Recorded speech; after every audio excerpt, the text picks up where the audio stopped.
राम रक्षा म्हणजे रामाची रक्षा, प्रभू श्रीरामाचं रक्षण. भाजपवाला दिसला की त्याची कॉलर पकडायची आणि त्याला विचारायचं रामाची दानपेटी कोणी लुटली.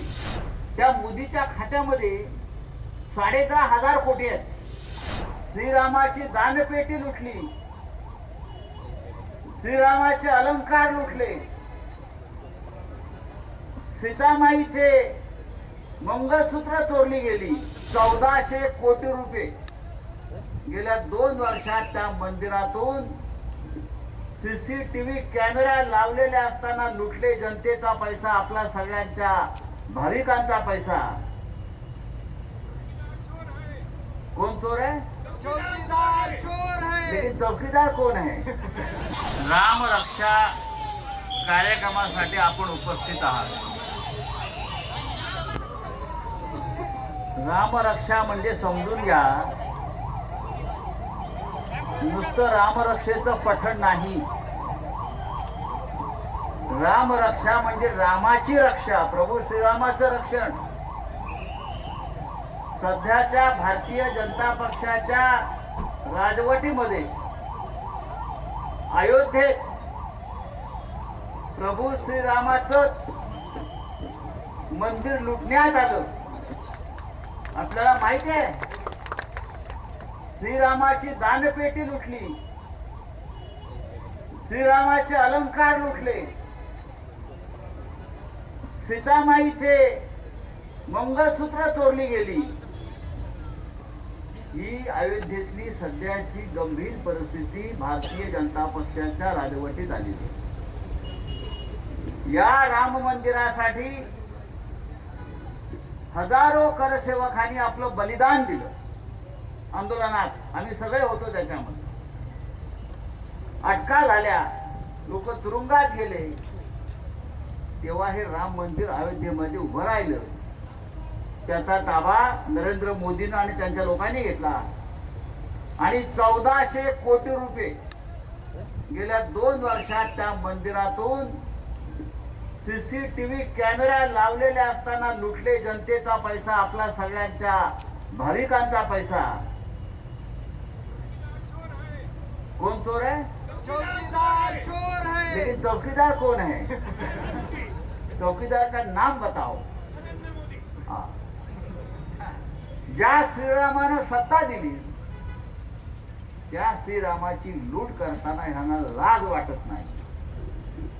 आणि आम्हाला हिंदुत्व शिकवतात की तुम्ही हिंदुत्व सोडलं, तुम्ही हिंदुत्व सोडलं. अरे तुम्ही राम मंदिर लुटलं, तुम्ही कसली हिंदुत्ववादी? आणि त्याच्यामुळे उद्धव ठाकरे साहेबांनी ठरवलं की महाराष्ट्रातल्या प्रत्येक जिल्ह्यात जाऊन राम रक्षा आंदोलन सुरू करायचं. हे नुसतं ते हनुमान चालीसा म्हणा, अमुक चालीसा म्हणा नाही. रामाचं रक्षण करणारे आम्ही खरे लोक आहोत. तुम्ही चोर आहात, तुम्ही लफंगे आहात, तुम्ही दरोडेखोर आहात. हे आंदोलन आहे, लक्षात घ्या. बारामतीमध्ये होतं, याला महत्व आहे. बारामतीमध्ये हे होतं, याला महत्व आहे, लक्षात घ्या. खरं म्हणजे आपण बारामतीतला इतर नेत्यांनाही बोलवायला पाहिजे होतं. जर तुम्ही आता आहेत ना ते भारतीय जनता पक्षाबरोबर सगळे, तुमचं कर्तव्य आहे आमच्या बरोबर इथे उभं राहणं हिंदुत्व म्हणून, रामाच्या रक्षणासाठी. पण ते येणार नाही, ढोंगी आहेत. हे सगळे ढोंगी हिंदुत्ववादी आहेत. ते येणार नाही. एकेकाळी आपण म्हणायचो की भगवान को डरना चाहिए, देवाला घाबरायला पाहिजे. आता उलट झालंय, देव यांना घाबरतो. ते चोर आले. अयोध्येतून बहुतेक श्रीराम परत वनवासात जाईल अशा प्रकारची परिस्थिती या भारतीय जनता पक्षाच्या चोरांनी निर्माण केली आहे. मुंबईमध्ये मोठं आंदोलन झालं राम रक्षा. आम्ही नागपूरला गेलो, राष्ट्रीय स्वयंसेवक संघाच्या मुख्य कार्यालयासमोर आम्ही आंदोलन केलं. हजारो लोक तिकडे जमले. पुण्यात, नाशिक आणि आता बारामतीमध्ये आपण करतो.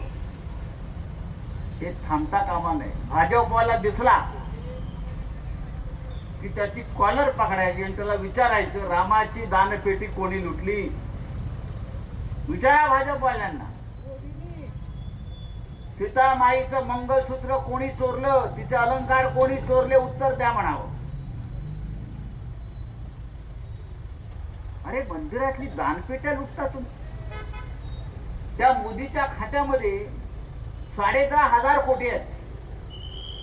मोदीच्या अकाउंट मध्ये स्वतःच्या पीएम केअर फंड खाजगी अकाउंट आहे सरकारचं 10,500 कोटी. तरी राम मंदिराची दानपेटी लुटून 1400 कोटी रुपये बाहेर काढले.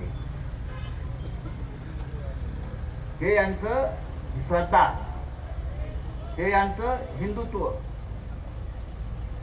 तेव्हा बारामतीकरांनो जागे व्हा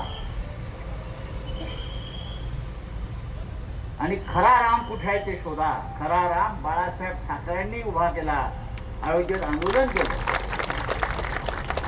बाळासाहेब ठाकरे म्हणाले तेव्हा हे पळून गेले भाजपचे लोक. हिंदू हृदय सम्राट झाल्यावर ना आम्ही नाही तोडलं, आम्ही नाही तोडलं. तेव्हा बाळासाहेब ठाकरे म्हणाले, तेव्हा बाळासाहेब ठाकरे म्हणाले जर ही बाबरी तोडण्यामध्ये जर माझे शिवसैनिक असतील तर मला त्यांचा अभिमान आहे.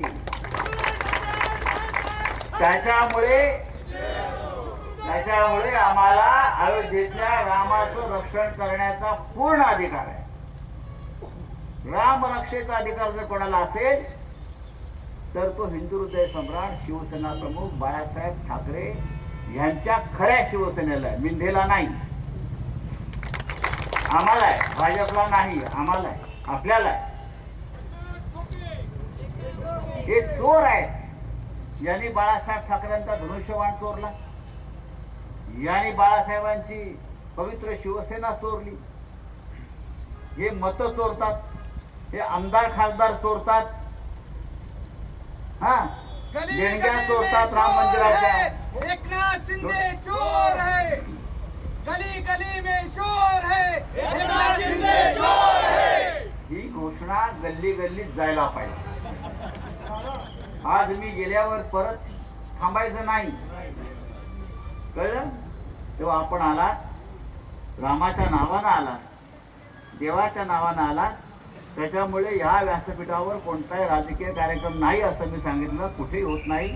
आपण रामाचं स्मरण करायचं आणि हे आंदोलन जे आहे बारामतीमध्ये जिथे जिथे मंदिर आहेत, जिथे जिथे भाजपची कार्यालय आहेत, जिथे जिथे RSSची कार्यालय आहेत, त्या प्रत्येकाला जा विचारा एवढंच सांगतो आणि आपण पुढल्या कार्यक्रमाला सुरू करूया. जय हिंद, जय महाराष्ट्र.